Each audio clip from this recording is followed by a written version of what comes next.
12 tahun tak pernah buat apa. Owner lah cakap. Owner cakap. Banyakkan makin original lagi lah. Tak hilang. Ya. Tapi makin tak hilang. Ya lah. Ni Abang Kashfi tengah buat checking, Abang Nik pun tengah buat checking sebelum naik mesin. Start lah. Memang penuh ni kan, nak tukar bunyi banyak ni. Power up. Berjoin. Stabilizer, bambus, stabilizer beling. Jaga buat lah. Ya, 12 tahun tak pernah buat apa kan. Set tu. Oh, leaking ada lagi. Leaking apa turbo? Hai. Asam. Ini penuh kan bunyi suspension system, link apa semua. Nah. Deguk.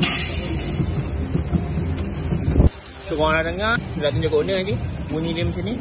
Lepas tu yelah, kita dah expect dah.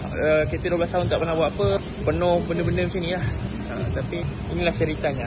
Okay, dia dah settle lah. Kita nak bagi tahu owner dulu apa yang perlu tukar apa semua.